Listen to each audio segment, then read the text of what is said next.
Jim Montgomery has made multiple moves to this Blues lineup that has fans absolutely livid. We're going to break that down, as well as comments from Jordan Kyrou on the situation that unfolded last week. We have comments from GM Doug Armstrong on one player in particular and his future with the organization, and injury updates for a couple key players in particular. We're going to break it all down in this episode of Blues Digest. It's going to be a jam-packed one, but before we get into all of that, we just want to say a huge thank you to all of you who watch the channel. Your support has been unbelievable since starting this channel around free agency. And if you're part of the percentage of people who are not subscribed to the channel, go down below, hit that free subscribe button, and you get to stay up to date with everything that's happening with the St. Louis Blues. But let's get right into it. Multiple significant updates from practice this morning, heading into a big game against the Calgary Flames tomorrow. And Jim Montgomery has made a few moves that, at this point in time, everything I've seen online,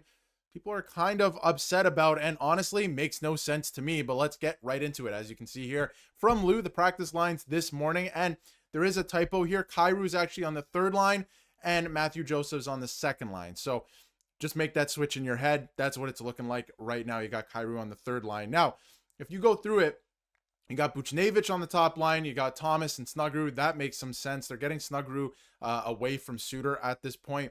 They're still playing with a lot of stuff. Obviously, Jim Montgomery is. Now you got Schenn, Suter, and Joseph on that second line. You got a third line, which I think is a very interesting third line of Holloway, Dvorsky, and Kyrou. That can kind of be electric. I wonder what Dvorsky and Kyrou can do together. And of course, expecting big things from Holloway, which hasn't really, come to fruition so far this year. Now, the fourth line is interesting. And usually the fourth line doesn't dictate whether you win or lose. And obviously put together a couple wins or not. But you got Torpchenko, Sundqvist, and Walker, which means that Texier's out, which makes some sense.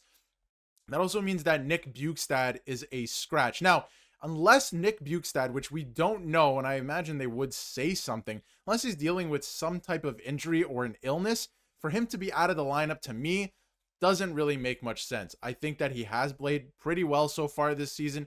He brings size. He can play the center position. And yeah, you want to get Sundqvist into some games because he missed some time due to injury. But is Bjugstad really the guy to be taking out here? I don't know. Maybe I'm over-exaggerating.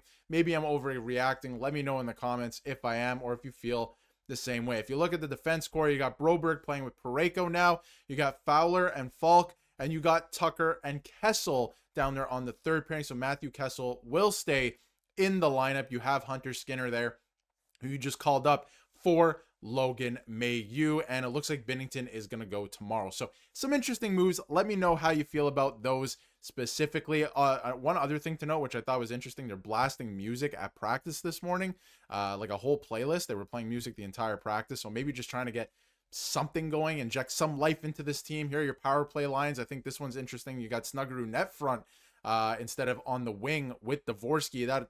That might be interesting. We'll see if they play with that and if they move around. You got Thomas and Buchnevich.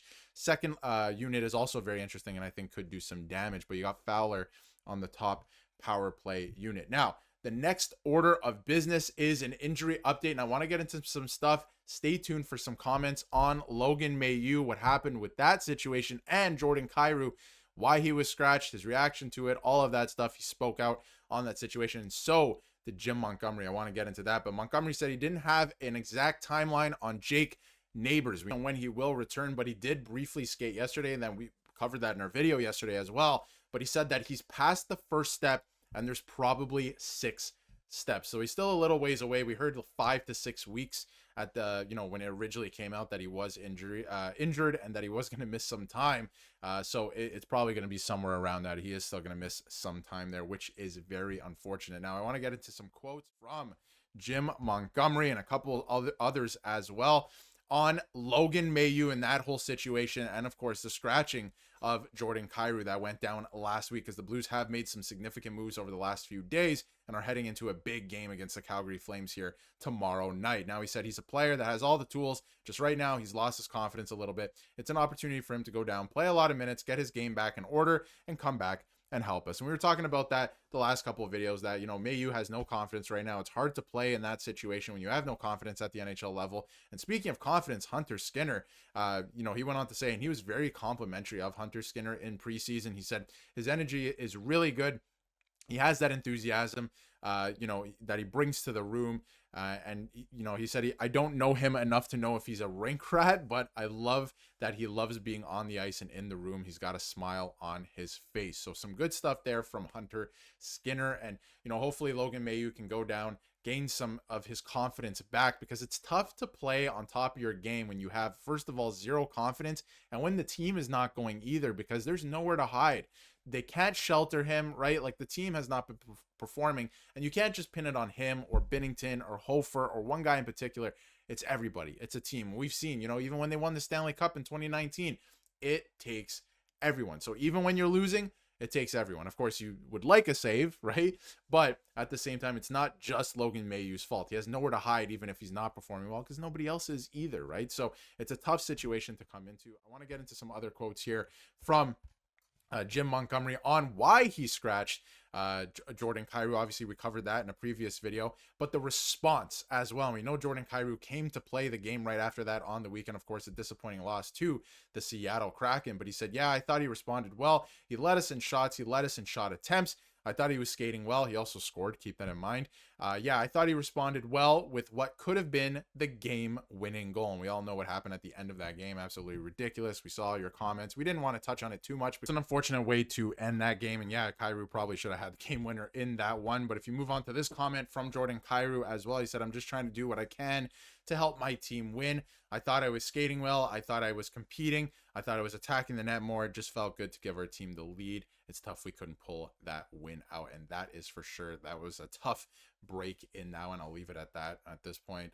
Absolutely ridiculous. I don't think the league has any principle or standard for what goaltender interference is, or a lot of rules, honestly. Like, it changes night to night. It's unbelievable. But Jordan Kyrou did have a good game in his last game, and I think that the scratching was more just a message to the rest of the team rather than the player himself specifically. So that's going to be interesting to monitor as we go along here. Now, before I wrap up, Doug Armstrong had something to say on Logan Mailloux as well, and he said that you get your thoughts from the coach, and you hear from the coach every day, because the player was up and down, he's being scratched, all that stuff, but it's interesting to hear the perspective of the general manager as well. And he said, obviously, the season for the Blues and Logan hasn't started the way we wanted it to, and I think it's important for him to go down and play a number of games to get his game back in order and unlock his mind. And we touched on that and unlocking his mind a little bit, getting that confidence back up, not being able to hide at the NHL level, stuff like that. So I do think this little stint in the AHL will do him well. And he said, as you watch him now, he's playing not to make a mistake. And that's a big thing. You have to play freely and your game. If you're playing like you're walking on eggshells, you're not going to perform to the best of your abilities. And he said that, or he went on to say, you go through cycles in hockey where you get good breaks or bad breaks, and it just seems no matter what he does, it ends up as a bad break. I'm not making excuses for him, but he needs a reset. And that's something I was talking about yesterday a little bit. He needs a reset to just calm himself down a little bit, get that confidence going again. And again, the fan reaction right now, nobody's really happy. People are mad with some of the scratching decisions. People are mad with some of the lineup decisions. People are mad that Logan Mailloux, after being traded for Zach Bolduc, is now in the AHL only in November. People are mad about this stat, which I thought was crazy from Jay Fresh Hockey. Goal differential above expected. The Blues are last by a lot. If you look at the 31st, 30th, and 29th place teams, they're all kind of within a point or two of each other, and the Blues are almost double that. So almost like absolutely unbelievable in that regard. You never like to see that. And then starting goalie goals saved above expected per 60 minutes, even strength.